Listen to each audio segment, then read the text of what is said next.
As coronavirus numbers spike across America, California announces an across-the-board shelter-in-place order. The Republican Congress pursues a bizarre bailout policy, and senators fall under scrutiny for some rather conveniently timed stock sales. I'm Ben Shapiro. This is The Ben Shapiro Show.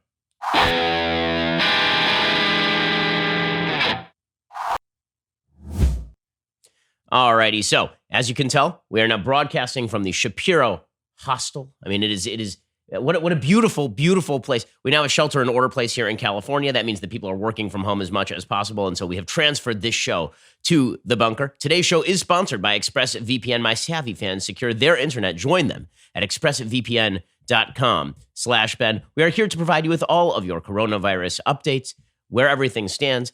As we say, we'll get to the California lockdown in just a second. It is a statewide lockdown. It is enforceable by law, so people presumably will be pulled over and asked where they are going. If they're not going to the grocery store or if they're not going to the pharmacy, then presumably they will be given some sort of ticket. It is hard to imagine exactly how that's enforced on 40 million citizens across the state of California. We'll get to that in just a second. First, we begin with your updated numbers as of this morning. Right now, there are 14,250 diagnosed cases of coronavirus across America. Suffice to say, those numbers are way too low. The reason they are way too low is because tests are still not available. It takes a while for the test to finally come back, anywhere from 24 to 72 hours. And lack of testing is making everybody's life miserable. It is. This stuff matters. Why? Well, if you're single, and let's say that you have the symptoms for COVID-19, and they say, okay, go home, just go home.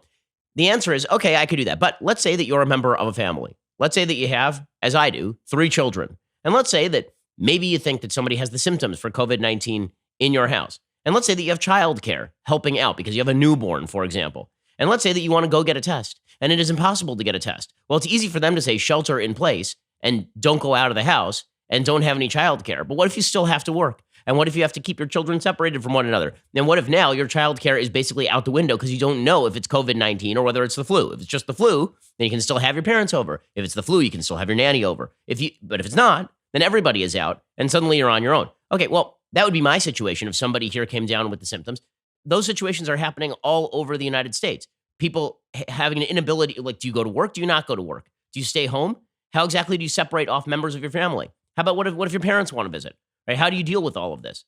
Okay, the bottom line is lack of testing means tremendous lack of clarity, and that has incredible ripple effects across the entire system. Okay, so all of this is being undertaken, presumably, as I've mentioned 1,000 times before, presumably all of this is being undertaken so that we can flatten the curve. And so I'm going to show you this chart one more time. I'm going to draw it by hand. Okay, here is the chart that we are supposedly pursuing right now. Okay, so here is the supposed curve of cases. The high curve is the curve of supposed cases in the possibility that we don't do anything to flatten the curve. Everybody just goes out and they do what they want to do. The line is medical capacity, so that would be the beds, that would be the tests, that would be the ventilators, that would be the ICU beds, right? All the things that you possibly, the masks, right? That would be the medical capacity. And then this flattened curve is supposedly what is going to happen if we stay home and if we all lock down and if we all involve ourselves in social distancing, right? This is sort of the happy chart that has been presented to you by the media as well as by the Trump administration. So across the board, this is the chart that is being used. The problem is that there are 2 questions about this chart that people have yet to answer. Question number 1, is the line actually here or is the line down here? Okay, because if the line of medical capacity is not actually over that shallow curve, if, as it turns out, you could flatten the curve and the medical capacity line is still all the way down here at the dotted line, it ain't going to matter. It ain't going to matter. You can flatten the curve and just as many people are going to die. And so you will have shut down the economy to no effect, which is why what I've been saying is the entire purpose of what we are doing right now is to raise the line from this dotted line to this top line, is to raise medical capacity. So what exactly are the plans to do that, guys? And floating hospital ships ain't going to do it. Adding 1,000 beds by floating a Navy ship off the coast ain't going to cover it. Okay, adding a few thousand ventilators is not going to cover it. If what we are being told is true, that this thing is super transmissible and super deadly, and all of that is true, we need a radical escalation in the number of beds. Well, those are the sorts of estimates that the government should be giving us right now. Have you heard anything from the federal government or from the state governments in terms of their prospectus, in terms of increasing capacity? You've heard some numbers floating around. You've heard that there are more masks floating around, but you're not seeing that on the ground. You've heard that there are more ventilators floating around, but you are not actually seeing that in the hospitals so far as I am aware. You've heard that more ICU beds are being built, but so far, I've yet to see any evidence that massive new numbers of ICU beds are being built. So if we are not increasing this dotted line to this top line, it will not matter whether or not you flatten the curve. Okay, then there is the second problem. The second problem is that, as you see, this chart conveniently ends at the right side of this piece of paper, right? At the right side of this piece of paper. Okay, the chart conveniently ends there. What if, however, this chart does not end there? And what I mean by that is, let's say that you release the lockdown procedures. And so now we are going to draw a version of this chart that has a longer timeline. Okay, so you have the original curve, you have the line, and then you have the flattened curve, and then everybody is let out. What if the chart instead looks like this? Okay, so in this chart, for those who cannot see, you still have that same big spike. It rises above the medical capacity. Then you have the chart that we've been shown, which typically is said to end somewhere around here, right, where my pen is, right? This is where the chart always ends when you see it in the media and when you see it in the media and when you see it from the White House, right? The chart always ends at the pen, that there's going to be a lower curve. It's going to somehow be below the level of medical capacity, and therefore everybody is going to live. What happens if that's not what happens? What I mean by this is that what happens if, in fact, you let everybody out of confinement, and instead of everything petering out the way it did on chart number 1, right, on the right side of this chart, it peters out at the very end. Everybody lives along, happiness abounds, everything is great. Prince Charming goes home with Snow White. Everything's fantastic. What if instead of that, you end up with everybody comes out of confinement and boom, secondary spike, which is exactly what you are currently seeing in Singapore. You're starting to see it in Hong Kong. You're starting to see it in Taiwan. What if when you release the lockdown measures, it turns out people go out and infect each other anyway? And so you end up with a secondary spike that actually is close to as high as the first spike, except there's still not herd immunity, and you've not really raised your medical capacity. So what that means is that what we really need to be looking at is, how do we raise our medical capacity to this dotted line? How do we get our medical capacity up from what is current, even if you think current is sustainable, to the upper dotted line? So, question for the government: what is your plan? What is your plan? And if you don't have a plan, why are we doing any of this? Seriously, that is the big question. If we do not have a plan, I said this yesterday, I am fine with locking things down so long as there is a plan to raise the level of medical capacity, so long as there is a plan for applying treatment, so long as we know that when we are let out of confinement, that we are actually going to live in a world in which if you come down with COVID-19, you don't end up in a non-ICU bed with a non-ventilator. You don't end up dying on your couch, right? As long as that is the case, as long as they are increasing capacity, then we can take a 2-week break. Yes, it'll be brutal. Yes, it will be terrible, but, and it can't be interminable, right? We can't do this for a month. We can't do this for 2 months. That's not a thing that can happen. But the key right now is we are not hearing anything, like word one, from anyone in the government about how they plan. What do those numbers look like? We keep hearing estimates, top-level estimates. 1.1 million die if we let everybody out of confinement. Okay, do you have a plan for 500,000 ICU beds? Like, what exactly is your plan here? By the way, that's the one factor that the government supposedly can control. The government can't actually control the rate of transmission. The government can do that for a temporary period of time, but people are going to leave their houses. People are going to go back to work. It's all fun and games until you lose your job, because as much as the government says they're going to float these small businesses loans and all of this, small businesses cannot survive simply paying employees to be sick without any stream of income and knowing that there's going to be a recovery on the other side of this, because the government the economy doesn't just snap back in place immediately upon the end of this thing. People are going to have to go out again. All those restaurants that have been shut down, you think their clientele is going to come back day one, or do you think that people are more likely to order takeout for another year before a vaccine is developed? All of these entertainment areas where people are getting together in crowds, do you think people are going to go to MLB ball games? They're going to go to the NCAA? Do you think that people are going to go out into major crowds? Like Disneyland will take a hit for 2 years following this, minimum, right? Do you think that all of that revenue is going to simply reappear, or are companies going to have to lay people off because of all this? So you can say you're going to fill everybody's pocket with $500 or $1,000, but guess what? That's going to pay for like a month, like 1 month. And if you extend it for 2 months, maybe 2 months. And so with this government lockdown comes the possibility, and this is what freedom-minded Americans should be thinking about too. With that possibility comes the possibility of permanent, huge-scale government in our lives not going away. Because if the government causes the crisis, and the government becomes the solution to the crisis, and the crisis does not abate, then the government just becomes a permanent feature of our life, and the economy doesn't go back to normal. Now, again, all of this is an argument worth having if, and only if, there is a plan to save lives. But if the plan to save lives does not kick in, if all that's happening here is the government marking time until they let us all out of confinement, we infect each other anyway, and all the old people die, then what exactly are we doing here? So how about some clarity? The only clarity we've seen so far is the government demonstrating that it can control our lives. Well, we knew that already. We've seen no clarity on how the government plans to actually lower the death rates. Okay, yes, we can flatten that curve, but there are two real problems with the flatten the curve scenario. One is if our medical capacity is actually not where the chart says it is all the way down here. If our medical capacity is way lower than they say it is, then people are still going to die. And all we've done is wreck the economy to no avail. Or possibility number two, there's a secondary spike, which is what most doctors are saying there's going to be in the fall anyway.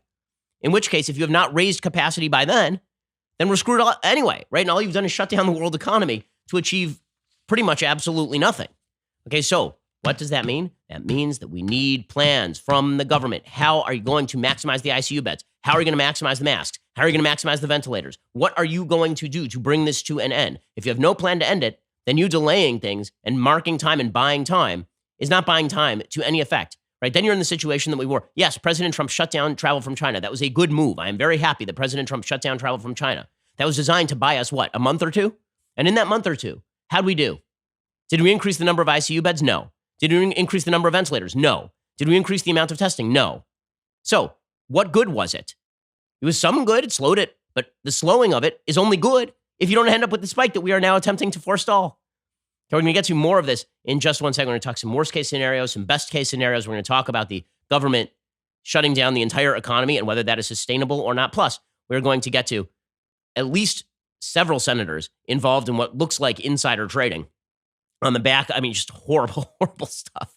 You want to destroy faith in capitalism and faith in government at the same time. This is pretty much how you do it. We'll get to that in just one second. First, right now would be a great time to change some of your habits, right? You're at home anyway. You're trying to live out this economy. Now would be an excellent time to change how it is that you work, how it is that you live, and how do you live more healthy, right? Right? You're worried about your health right now because this disease is coming for people with pre-existing conditions. Well, right now would be a time to maximize your own health. How can you do that? You can check out Noom. Noom is the habit-changing solution that helps users learn to develop a new relationship with food through personalized courses. You can connect to other Noom users and build a healthy community. It's based in psychology. Noom teaches you why you do the things you do and empowers you with the tools you need to break bad habits and replace them with better ones. Noom is not a diet. It's a healthy, easy-to-stick-to way of life.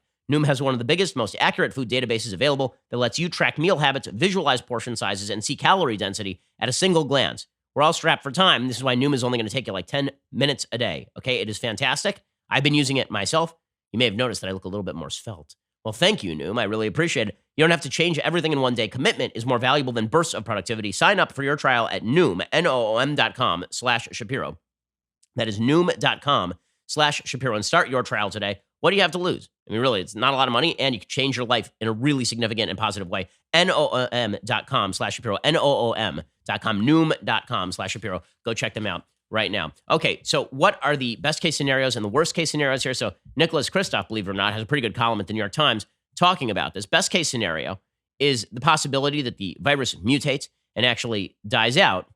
Dr. Larry Brilliant, I hope aptly named, an epidemiologist who as a young doctor was part of the fight to eradicate smallpox, explained that only in movies do viruses seem to become worse over time. SARS and MERS both petered out. That is possible here. COVID-19 will not survive is my hope, said Dr. Charles Prober, a professor at Stanford Medical School. China is reporting not a single new case of domestic transmission. Now, there's serious doubts about whether China is lying or not.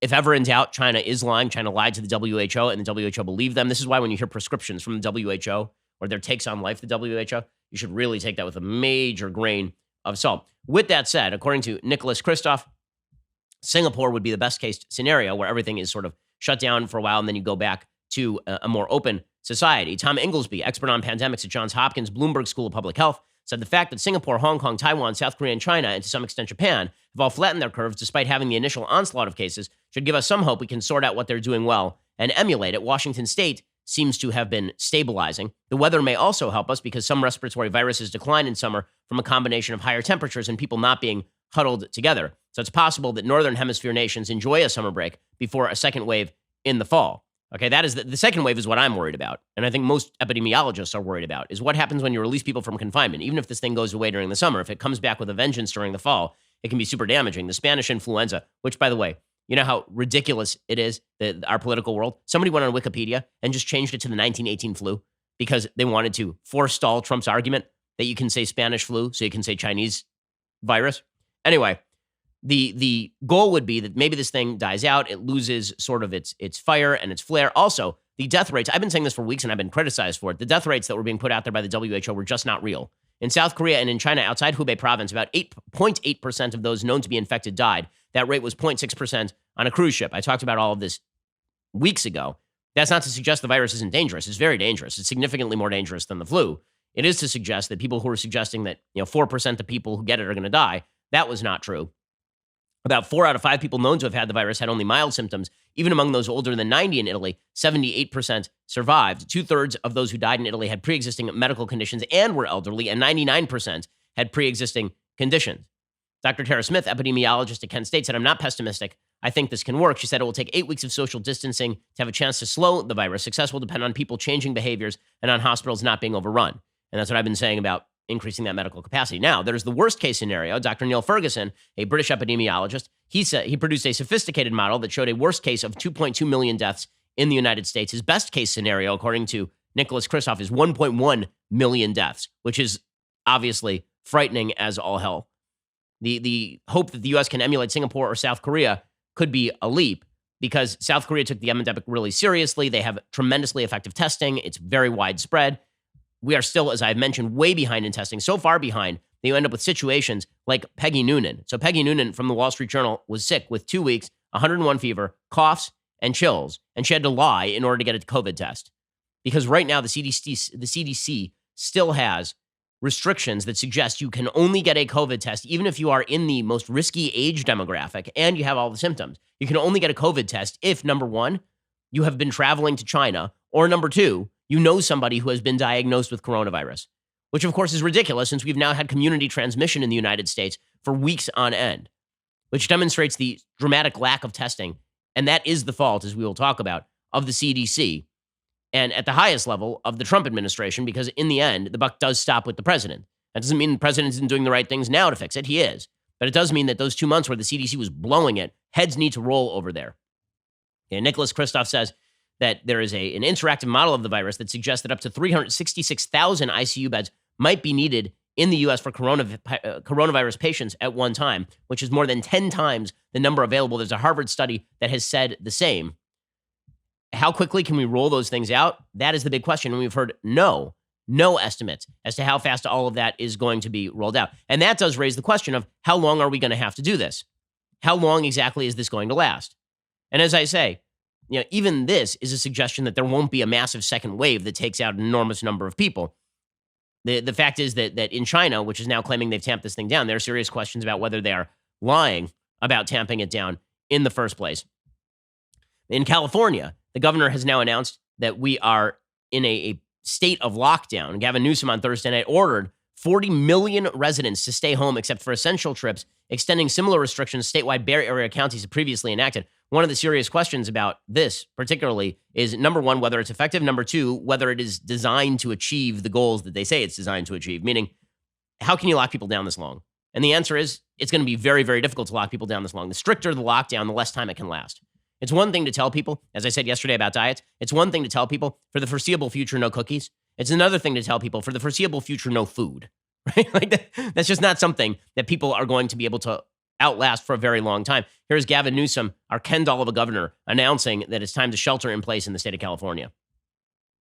A number of days ago, there were 6 Bay Area counties that led with stay-at-home orders. Now, as I speak, some 21.3 million Californians reside in a community, in a city and or county that have similar orders. A state as large as ours, a nation state, is many parts, but at the end of the day, we're one body. There's a mutuality and there's a recognition of our interdependence that requires of this moment that we direct a statewide order for people to stay at home. That directive goes into force and effect this evening, and we are confident that the people of the state of California will abide by it. Okay, so we will see how long people abide by it, because you cannot tell people interminably to stay in their homes again, especially as the economy dies and these jobs do not come back. It's very easy for the government to say we're going to freeze everything in place. None of these jobs will die. That is just not true. These are major systemic changes taking place throughout our economy, and they have significant ramifications. Newsom said this is not a permanent state. It's a moment in time. Okay, well, then we need to know how long the moment's going to last, or what your estimate of the moment is going to be. I was talking to panicked friends last night who have businesses in the state of California, and now those businesses simply will not run because nobody can go into the office. And this order, by the way, from Newsom is supposed to last until April 19th. Okay, a full month. How long do you think this is actually going to last?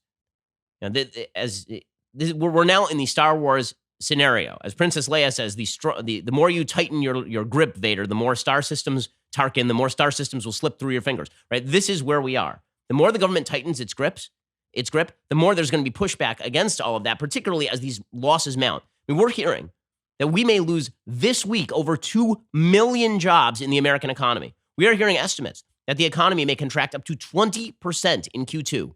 1/5 of the American economy, poof, disappears at the behest of the American government. So as I say, you want to make the case that we ought to do that? I need to hear a very strong case as to how this is going to prevent deaths. It is not enough to say that we're doing it to prevent deaths. I want to see the plan for preventing the deaths. I want to know how many beds you're creating, how many ventilators you're creating. I want to know how you plan to stop the slow of this virus when we all go back outside after a month and when half of us don't have jobs. Really, I mean, and by the way, all of the Republican relief efforts or Democratic relief efforts are not going to fix this problem. They're not. The best you can do at this point is provide floating loans to the banks to not call in their bridge loans to businesses, back the commercial paper window, for example. But at a certain point, people are not going to buy American bonds. And number two, what makes everybody think there's going to be a V-shaped recovery? The longer these businesses are out, the less a chance there is that these businesses ever go back in.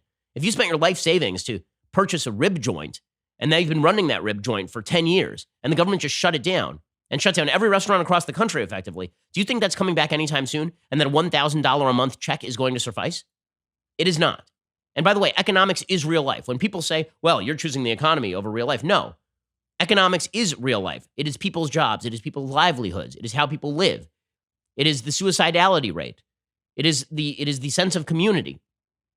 This is not to argue that we should be weighing the economy against human life. This is arguing that we should always take the tack that is most likely to preserve human life, and that would also include human quality of life. This is not an argument we should let everybody out right now. I've not made that argument anywhere in here. Instead, the argument I'm making is if you are going to do the most restrictive thing any American government has ever done in the history of the United States to the American people, right? We're not in wartime here, right? There's a virus. If you are going to do this unbelievably restrictive thing, you better damn well have a plan for how we come out of this and that it saved lives. Because if you just destroyed 20% of the American economy and sent the unemployment rate up to 15 or 20%, and you saved 0 lives in the process, then or there's a net loss of life because it turns out that poor people are more likely to get involved in the opioid epidemic, and people who have just lost their jobs are more likely to feel despair, and families are more likely to break apart, and all of this. And so you're going to put the net loss of life after all of this, then people are going to be asking some serious questions about whether this was in fact a smart move or whether this was not in fact a smart move. So you better damn well have a plan to increase medical capacity above all of the possible curves. Because if you don't, then Americans are not going to stand by this. They're just not going to stand by this. And we're going to get to more of all of this in just 1 second. First, let us talk about how you can fix that car. It's sitting in your driveway right now. You're probably not driving too much right now. Now would be a good time to fix up that car. You got a problem with the part in your car. You can't exactly drive over to the auto parts shop. It's not open. Now would be an excellent time for you to go to rockauto.com, get the part, and replace it yourself. Thank God for the interwebs. Order your car parts online. You can limit contact instead of someone sitting in your car handling your wheel after doing the same for multiple other cars and coughing into their elbow. RockAuto.com is so much easier than walking into a store and demanding quick answers to things like, is your Odyssey an LX or an EX? And then they have to order the part online anyway. Why not just do it directly? RockAuto.com. Their catalog is unique, remarkably easy to navigate. RockAuto.com has everything from engine control modules and brake parts to tail lamps, motor oil, even new carpet. Whether it's for your classic or your daily driver, get everything you need in a few easy clicks delivered directly to your door. RockAuto.com always offers the lowest possible prices rather than changing prices based on what the market will bear like airlines do. Why spend up to twice as much for the same exact parts? RockAuto.com is a family business serving auto parts customers online for 20 years. Go to rockauto.com right now. See the parts available for your car or truck. Write Shapiro in there. How did you hear about us box so they know that we sent you. That is rockauto.com. Go check them out right now. Okay, so as I say, I am skeptical as to the capacity of the government to actually do the things necessary to raise the line. So prove me wrong, government. Prove to me that you can fix this problem. The government failed at ensuring that people could get the test. And as I say, that's having real-world ramifications right now. If you can't get a coronavirus test and they're telling you to shelter in place, your life just got appreciably worse appreciably worse because you don't even know whether you can transmit this to other people. And that may be, as I say, a lot easier if you're single and living alone. But let's say that you're single and you're living with roommates. What are your roommates supposed to do? Okay, it's a lot of people in the United States. What are you supposed to do for groceries? You're supposed to not go out? I mean, like, you need to go to the pharmacy. So now you have to have a friend go to the pharmacy. But we've also been told that germs pass so easily that if I hand you a plastic bag, maybe it's living on the plastic bag. Like, if no one can test, then no one knows who the hell's a carrier. Okay, and that is exactly why you have these social distancing measures put in place by the government. But the only way to alleviate that would be widespread testing in the mode of South Korea. As I've been saying for a week now, the goal here is to move from the Chinese model, lock everything down, to the South Korean model. And even that South Korean model is going to assume that there's no second wave, which may or may not be true. And the Wall Street Journal is reporting that when cases of the new coronavirus began emerging several weeks ago in California, Washington state, and other pockets of the country, U.S. public health officials worried this might be the big one, according to emails and interviews. The testing program they rolled out to combat it was a small one. Limited testing has blinded Americans to the scale of the outbreak so far, impeding the nation's ability to fight the virus through isolating the sick and their contacts. And that is why you're seeing these massive numbers rack up. We should actually be encouraged by the fact that massive numbers are racking up, because that means that testing actually is taking place. As I say, in the last week alone, in the last couple of days, we've seen a doubling of the number of diagnosed cases in the United States, and that is simply because of the number of tests taking place, not because a bunch of people just got the disease.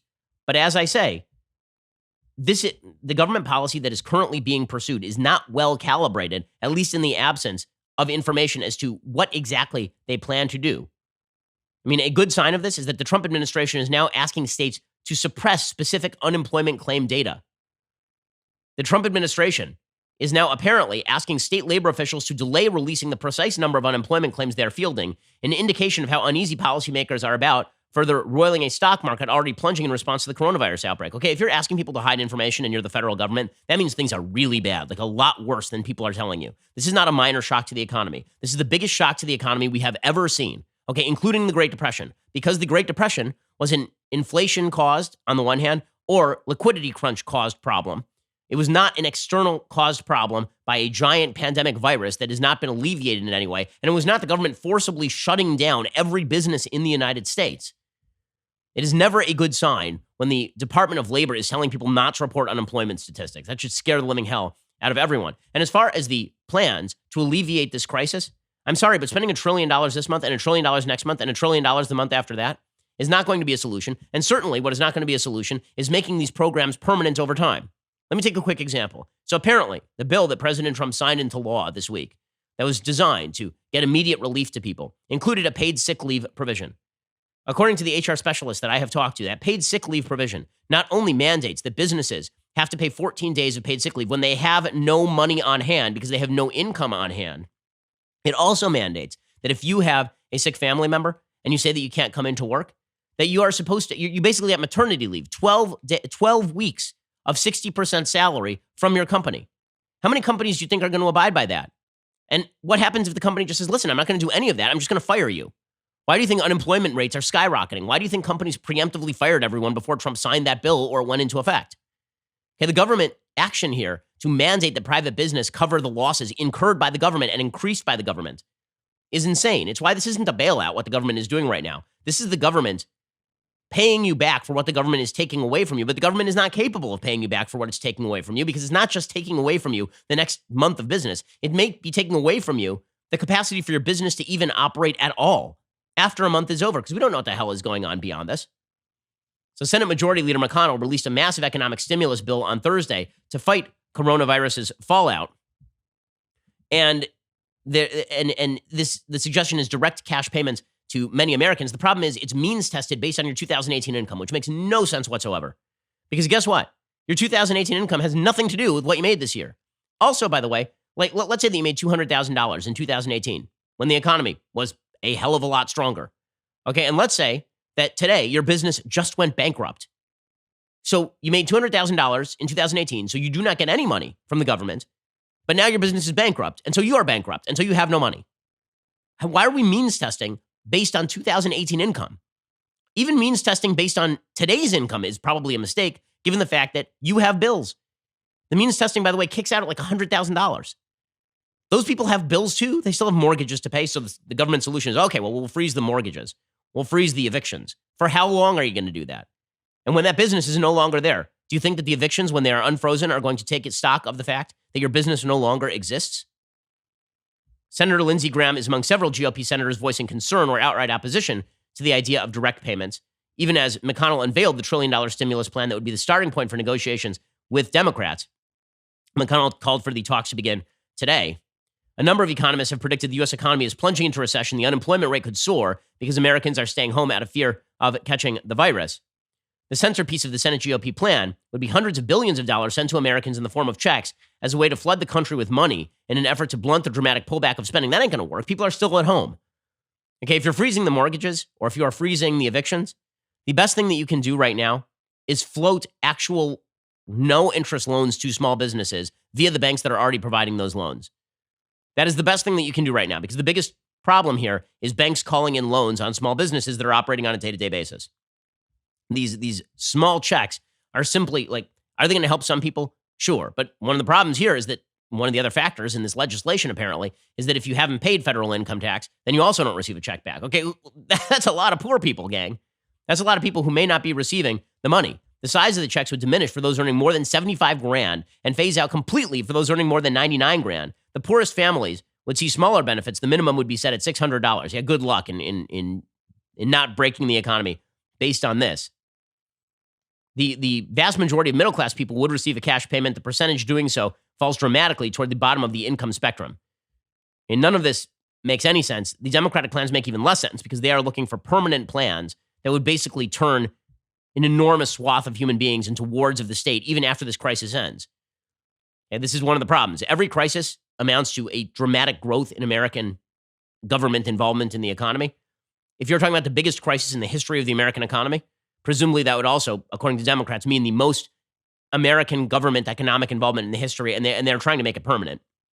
House Speaker Pelosi and Senate Minority Leader Schumer have slammed the stimulus proposal. They said it tilted too much toward helping business, even though the vast majority of this is directed at direct cash payments to individuals.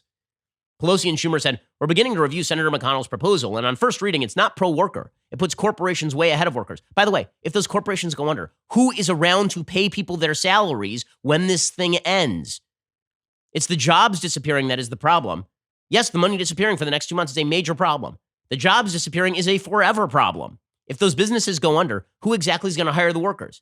This is how you get to Bernie Sanders' federal jobs guarantee. And the government made this happen all by simply declaring that the economy was shut down. Now, again, you want to say it's temporary? You want to say you got a plan to fix this thing? Then show me how it's temporary and the plan to fix this thing is actually going to be effectuated. Otherwise, we seriously need to be considering what the measures we are taking here are. The Wall Street Journal editorial board has a good piece on this today titled Rethinking the Coronavirus Shutdown. They say financial markets paused their slide on Thursday, but no one should think this rolling economic calamity is over. If this government-ordered shutdown continues for much more than another week or two, the human cost of job losses and bankruptcies will exceed what most Americans imagine. This will not be popular in some quarters, but federal and state officials need to start adjusting their antivirus strategy now to avoid an economic recession that will dwarf the harm from 2008-2009. The vast social distancing project of the last 10 days or so has been necessary and has done much good. Warnings about large gatherings of more than 10 people and limiting access to nursing homes will save lives. The public has received a crucial education in hygiene and disease prevention. Even young people may get the message. With any luck, the behavior change will reduce coronavirus spread so that we're not overwhelmed. But the costs of the national shutdown are growing by the hour, and we don't mean federal spending. We mean a tsunami of economic destruction that will cause tens of millions to lose their jobs as commerce and production simply cease.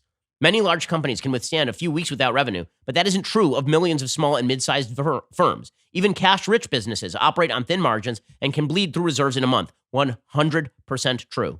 If you're a profitable business, that means that you had enough to pay your workers this month, and then you have a little bit left over. It doesn't mean you have a multiple of your entire company budget lying in a bank somewhere.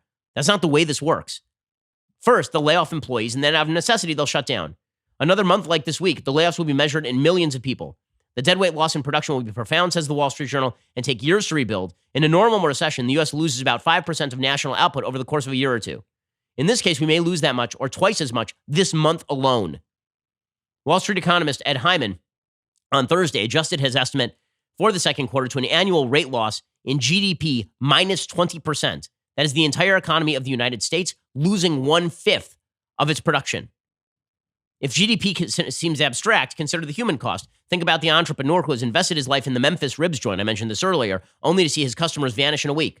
Or the retail chain of 30 stores that employs hundreds but sees no sales and has to shut its doors. Or the recent graduate with 20 grand in student loan debt who finds herself laid off from her first job. Maybe she can live at home, but what if mom and dad don't have a job? Or, alternatively, what if she is 20 and her parents are 65? Some in the media who don't understand American business say that China managed a comparable shock. Yeah, the difference is that China's a communist country. They don't care if a bunch of people are out of work or die. If they cared about that, they wouldn't be a communist country. The politicians in Washington, says the Journal, are telling Americans, as they always do, they're riding to the rescue by writing checks to individuals, but there's no amount of money that can make up for losses of the magnitude we are facing if this extends for several more weeks. After the first trillion this month, are we going to spend another trillion in April and another in June? And you can see this in the bond yields. Who the hell is going to buy this stuff? Who the hell is going to buy any of this stuff? Okay, by the way, the market is off again today. The market immediately upon opening dropped something like 500 points. The market continues to drop fairly dramatically, and that is because nobody feels secure here. Nobody is going to buy up debt they feel is never going to be repaid. By the time the Treasury's small business lending program runs through the bureaucratic hoops, complete with ordering owners they can't lay off anyone as a price for getting the loan, which of course is not going to be a thing, millions of businesses will be bankrupt, tens of millions will be jobless. That's of course true, because you're not even allowed to lay anybody off in the knowledge that the next couple of years are going to be super rough. So you're going to take that loan only to not be able to pay anyone anyway and go bankrupt 2 months from now? Perhaps we'll be lucky, says the Wall Street Journal. The human and capitalist genius for innovation will produce a vaccine faster than expected, or at least treatments that reduce COVID-19 symptoms. Barring that, our leaders in our society will very soon need to shift their virus-fighting strategy to something sustainable. Dr. Fauci has explained the severe lockdown policy is lasting 14 days in its initial term. The national guidance would then be reconsidered depending on the spread of the disease. That should be the moment to offer new guidance on what might be called phase 2 of the coronavirus pandemic campaign. And that will surely include strict measures to isolate and protect the most vulnerable, our elderly, those with underlying medical problems. There shouldn't be a debate over how many lives to sacrifice against how many lost jobs we can tolerate. Substantial social distancing, other measures will have to continue in some form for some time, but no society can safeguard public health for long at the cost of the entire economy's health. Even America's resources to fight a viral plague aren't limitless, and they will become more limited by the day when no one has a job, when no one is able to go out of the house. Meanwhile, the White House is trying to float 50 and 25-year bonds to finance the stimulus packages. Who the hell is going to buy that? Like, seriously, why would you buy a 50-year bond? Because either you believe that the economy is going to rise, in which case you wouldn't buy a 50-year bond, you'd buy stock, or you believe the economy is going to decline, in which case, why in the living hell would you trust the American government to pay you back 50 years from now? I can't trust the American government to pay me back 5 minutes from now. Forget 50 years from now. The bond yields, again, are up. Bond yields move in inverse proportion to demand. When demand for bonds is down, the yields go up. The bond yields are up. People don't want to buy bonds. They don't trust the government right now.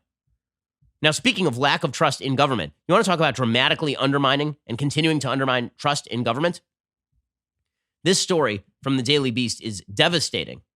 Senator Kelly Loeffler apparently dumped millions in stock after a coronavirus briefing. She's the second senator who got rid of her holdings right as the stock market went bad. It turns out there are 4 such senators who got rid of their stocks as the stock market went bad. Now, some of these, I want to be accurate in the reporting here. People are listing, for example, Senator Dianne Feinstein among the senators who got rid of stock. The pattern of her selling stock does not appear to be the same as some of the more egregious apparent abuses of the system. Feinstein serves as ranking member of the Senate Judiciary Committee, and her husband sold between $1.5 million and $6 million in stock in California biotech company Allogene Therapeutics between January 31st and February 18th, according to the New York Times. Feinstein apparently was not directly involved in the sale. Her assets are in a blind trust, according to her spokesperson. She has no involvement in her husband's financial decisions. Reports identified 3 other senators, James Inhofe, Kelly Loeffler of Georgia, and Richard Burr of North Carolina, as people who are selling vast amounts of stock. Feinstein's doesn't appear to match the pattern simply because she didn't actually make a lot of money on the stock sale, as opposed to, and the same thing is true of Inhofe. Loeffler and Richard Burr are a bit of a different story. Burr apparently, who's the chairman of the Senate Intelligence Committee, used more than 30 transactions to dump between $630,000 and $1.72 million on February 13th, according to ProPublica. That report said the transactions involved a significant percentage of the senator's holdings and took place about a week before the impact of the virus outbreak sent stock prices plunging to the point where gains made during President Trump's term in office were largely erased. A Burr spokesperson said Senator Burr filed a financial disclosure form for personal transactions made several weeks before the U.S. financial markets showed signs of volatility due to the growing coronavirus outbreak. as the situation continues to evolve daily, he's been deeply concerned by the steep and sudden toll this pandemic is taking on our economy. On Friday, the senator tweeted an updated statement saying he relied only on public news reports to guide his decision on the sale. He's asking for a Senate Ethics Committee review of his actions. Burr was an author of the Pandemic and All Hazards Preparedness Act, a law that helps determine the federal response to situations like coronavirus outbreak. Burr's office would not comment on what kind of information Burr received about coronavirus prior to his stock sales. Apparently, Burr made ominous comments about coronavirus behind closed doors last month. He said at a February 27th meeting of business leaders in Washington, quote, "There's one thing I can tell you about this. It's much more aggressive in its transmission than anything we've seen in recent history. It's probably more akin to the 1918 pandemic." So supposedly, Richard Burr was getting inside information because he's a member of the Intelligence Committee about the extent of the pandemic. He was telling people about it in particular speeches. He was not speaking super publicly about it, and he was dumping his stock at insane rates. He was not the only one. We'll get to more of this in just 1 second. First, if you haven't had a chance to see some of the new content we started this week called All Access Live, you should head over to dailywire.com. You should check it out. Jeremy Boring and I kicked off Monday evening. Jeremy and Michael Knowles followed up on Tuesday night. Matt Walsh and Andrew Clavin did live streams the last 2 nights. I am planning another stream tonight, exigent circumstances notwithstanding. We'll continue all of next week at 8 p.m. Eastern and 5 p.m. Pacific. If you're wondering what All Access Live is about, it's a lot more relaxed than our normal programming. Basically, we're just hanging out with you because we understand this is crisis time. It is very difficult for everybody. Now we're all locked indoors, basically. So let's hang out together. Let's have a good time. These are live streams with our audience. They help bring us together, even if it's just through a computer. The show is intended for our All Access members. During this national emergency and time of isolation, we've opened it up to all our members, and in doing so, accelerated the launch. So please let us know what you think of it. If you're around at 8 p.m. Eastern, 5 p.m. Pacific tonight, join us on All Access Live over at dailywire.com. Also, Sunday Special is back. It is back and better than ever. This Sunday, I have the great pleasure of sitting down with Hollywood mogul Jason Blum, who's made some of my favorite movies, including Whiplash. He's also producer of the horror series Paranormal Activity and The Purge. We discussed his latest movie, The Hunt, which is now available video on demand, a thriller with some unexpected political commentary. That's this Sunday, March 22nd. Hollywood created a certain way information is consumed. One of the reasons President Trump was elected was because the way that we consume information has been changed by the media industry across Hollywood and New York.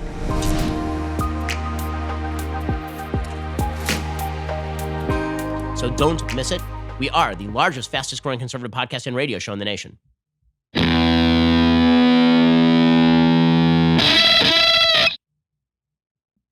Now, meanwhile, according to the Daily Beast, it's not just Richard Burr who's in hot water over allegations of insider trading. It is also Senator Kelly Loeffler of Georgia. Apparently, she sold off 7 figures worth of stock holdings in the days and weeks after a private all-senators meeting on the novel coronavirus that subsequently hammered U.S. equities. Loeffler reported the first sale of stock jointly owned by her and her husband on January 24th, the very same day her committee, the Senate Health Committee, hosted a private all-senators briefing from administration officials, including CDC Director and Anthony Fauci, the head of the National Institute of Allergy and Infectious Diseases, on coronavirus. She tweeted, "Appreciate today's briefing from the president's top health officials on the novel coronavirus outbreak." The first transaction was the sale of stock in the company Residio Technologies, valued at between $50,000 and $100,000. The company's stock has fallen by half since then. It was the first of 29 stock transactions Loeffler and her husband made through mid-February, all but 2 of which were sales. One of Loeffler's 2 purchases was stock worth between $100,000 and $250,000 in Citrix, a technology company that offers teleworking software and which has seen a small bump in its stock price since Loeffler bought in as a result of coronavirus-induced market turmoil. Loeffler's office did not respond to a request for comment from the Daily Beast on the transactions and whether they are prompted or informed by information shared at that late January briefing. It's illegal for members of Congress to trade on non-public information gleaned through their official duties. That's the reason, presumably, why Richard Burr is saying, yeah, I was just trading based on public reports.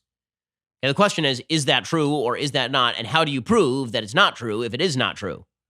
Late Thursday night, she offered a statement. She tweeted, "This is a ridiculous and baseless attack. I do not make investment decisions for my portfolio. Investment decisions are made by multiple third-party advisors without my or my husband's knowledge or involvement. As confirmed in the periodic transaction report to Senate Ethics, I was informed of these purchases and sales on February 16th, 2020, 3 weeks after they were made." Now, one of the big problems here is that statement does not say that she was not communicating with her husband or with her investment advisors. Like, I don't actually handle my own investments either. But if I went to my investment advisor and said, guys, I have some pretty good information that this coronavirus thing is going to be an absolute bleep show, and the economy's probably going to tank. Do with that what you will. And then 3 weeks later, they were like, oh, yeah, by the way, we got rid of all your stock that week. That's still insider trading. Okay, that is still a violation of law. So we're going to have to find out what exactly the communications chains were here. At the very least, it looks very suspicious. In the week after her spate of stock trades, Loeffler sought to downplay the public health and financial threats posed by coronavirus. She tweeted on February 28th, Democrats have dangerously and intentionally misled the American people on coronavirus readiness. Here's the truth. Donald Trump and his administration are doing a great job working to keep Americans healthy and safe. And she tweeted on March 10th, concerned about coronavirus, remember this, the consumer is strong, the economy is strong, jobs are growing, which puts us in the best economic position to tackle COVID-19 and keep Americans safe. Here's the bottom line.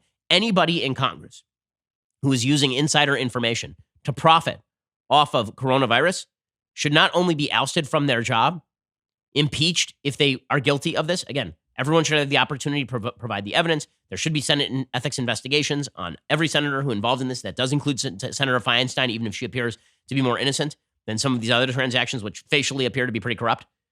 Everybody should be prosecuted to the full extent of the law.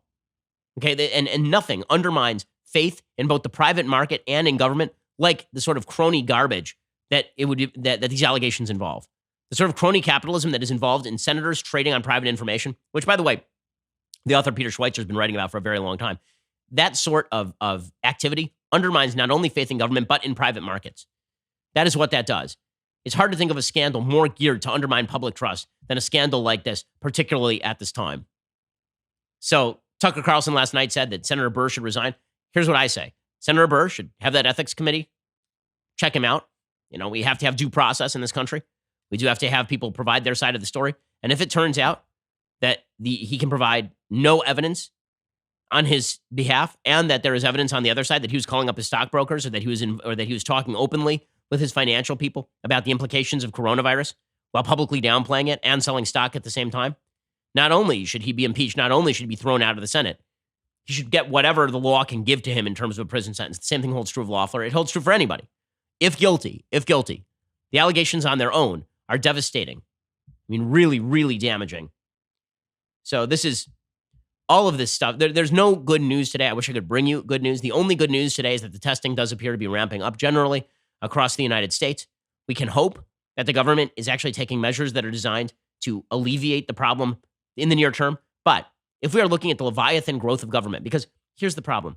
The longer this thing lasts, the more damage is done. The more damage is done, the more permanent damage is done. The more permanent damage is done, the more permanent government programs are going to be seen as the solution. If you throw 20 million Americans out of work, unemployment benefits are going to be made permanent.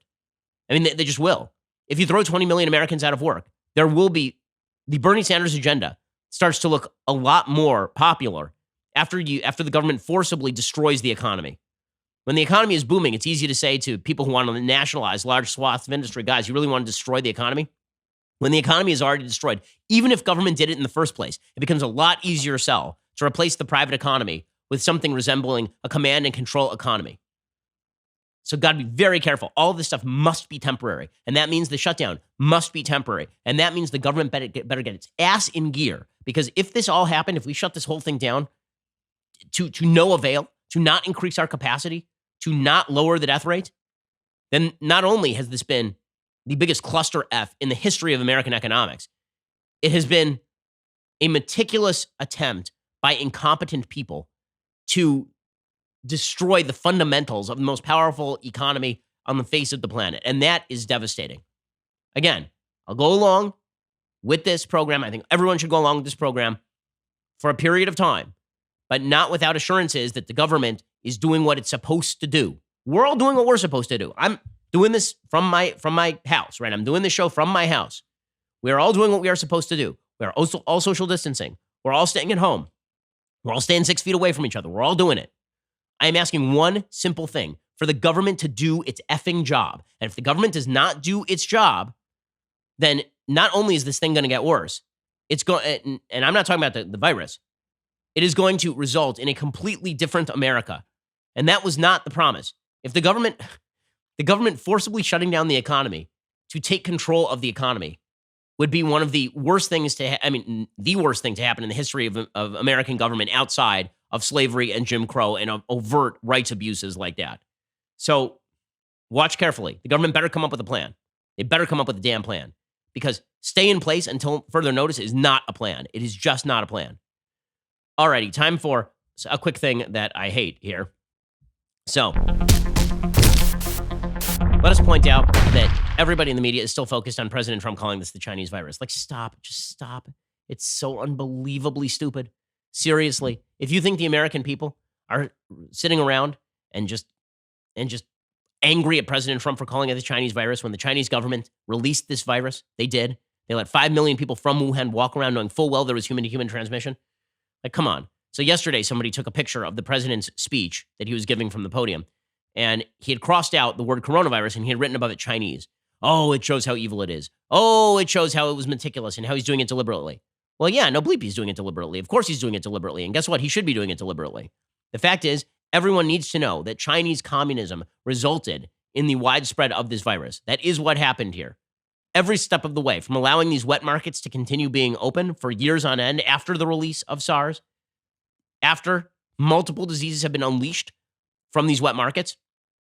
Not only that, they then censored anybody who talked about this thing. They shut down internet usage. They tried to prosecute people who talked about it openly. They lied to the WHO. They're probably lying right now. When they say that the economy is back on track in China and that this thing is not spreading in China, they certainly could be lying. I have a very hard time believing that the Chinese government that was lying about this thing back in December is suddenly telling the blatant, overt truth about it. They've locked it down, man. They've really locked it down. And if you believe that, I have a bridge in Brooklyn to sell you. But meanwhile, there are a bunch of people in the Democratic Party who are focused laser-like on labeling this the Chinese virus. How could Trump do this thing? How? Susan Rice, who busily lied on American television about how the Benghazi terror attacks were not in fact terror attacks, they were a response to a YouTube video. Susan Rice yesterday said, it's such a racist description by Trump. Racist. Racist? Truly? It's directed at the Chinese government. Anybody who thinks this is directed at Chinese people is an idiot. It has nothing to do with Chinese people. It has to do with the Chinese government not doing the only thing that it should be doing, shutting down these vectors of, we're a free government here in the United States. We have an elected government here in the United States. We have a non-authoritarian government, and somehow everybody is going along with the lockdown of the American way of life. China's an authoritarian state. They couldn't even do this. It's unbelievable. But apparently, if you say Chinese virus, it's very bad, according to Susan Rice, pathological liar. Certainly, China is not behaving well in trying to blame this on the United States. Yeah. But the flip side of it is we are not behaving well when we talk about, as the president does every day, the Chinese virus, the Wuhan flu, and all of these racist descriptions. The fact of the matter is that viruses don't know borders. They don't respect borders. So we need to get out of the business of blaming people for where viruses arise, which can arise anywhere on the planet, and get into the business of working together to defeat them. Okay, really? So we have to work with the Chinese government. If we only work with the Chinese, they've been working with us the whole time. Right now, they are actively disseminating propaganda information, blaming the United States government for the release of coronavirus. So spare me. It's not just Susan Rice, obviously, it's Tim Kaine, the former vice presidential candidate, the most forgettable vice presidential candidate maybe in the history of the United States. Remember that guy? He ran with Hillary Clinton. You don't remember him? Yeah, I don't either. Tim Kaine, senator from Virginia. He says, we have to stop all of this China bashing. Really? They are attempting to propaganda. It's unbelievable. Here he goes. Quit the inflammatory China bashing. Did this virus originate in China? Yes.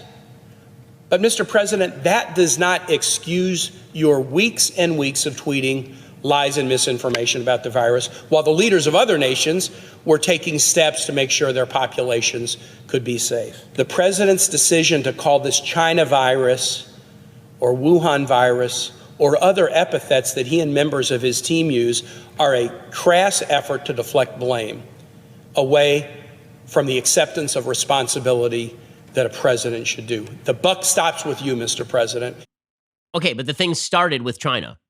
Yes, the buck stops with Trump. But guess what? The buck started with China.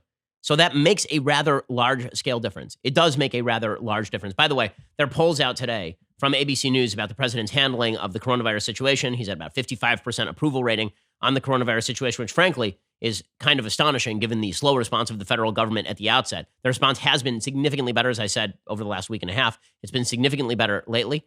The federal government better get its ass in gear, because those approval ratings ain't going to last. If we're 2 months into this thing, everybody's still at home, and we haven't increased capacity enough to get ready to go back to work, and every small business in the country is under. Okay, so move fast, move in concerted fashion, because the current status cannot continue to be the new normal. It can't. And when I say it can't, I'm not talking about 2 months from now. I'm talking about a month from now. I'm talking about 3 weeks from now. Like, this is not going to be the new normal. Americans will not take it, nor frankly, if they don't see the prospect of lowering death rates by a significant amount, should they take it. Alrighty. Well, we will be back here a little bit later today, we hope, with 2 additional hours of content. Also, later today, I am planning to stop by to hang out with you at like 5 p.m. today, Pacific time. We'll hang out, maybe talk a little bit of Bible, maybe talk a little bit of entertainment, sports, something. We'll figure out something to talk about. So we'll check you out then. Otherwise, we will see you here on Monday for all of the updates. Stay safe in there, not out there. Stay safe in there. And let's all pray for each other and take care of each other, because this is a rough time. We'll get through it together, apart. I'm Ben Shapiro. This is The Ben Shapiro Show. The Ben Shapiro Show is produced by Colton Haas, directed by Mike Joyner, executive producer Jeremy Boring, supervising producer Mathis Glover and Robert Sterling, assistant director Pavel Wydowski, technical producer Austin Stevens, playback and media operated by Nick Sheehan, associate producer Katie Swinnerton, edited by Adam Sayevitz. Audio is mixed by Mike Coromina. Hair and makeup is by Nika Geneva. The Ben Shapiro Show is a Daily Wire production. Copyright Daily Wire 2020. The Matt Walsh Show, it's not just another show about politics. I think there are enough of those already out there. We talk about culture, because culture drives politics and it drives everything else. So my main focuses are life, family, faith. Those are fundamental, and that's what this show is about. I hope you'll give it a listen.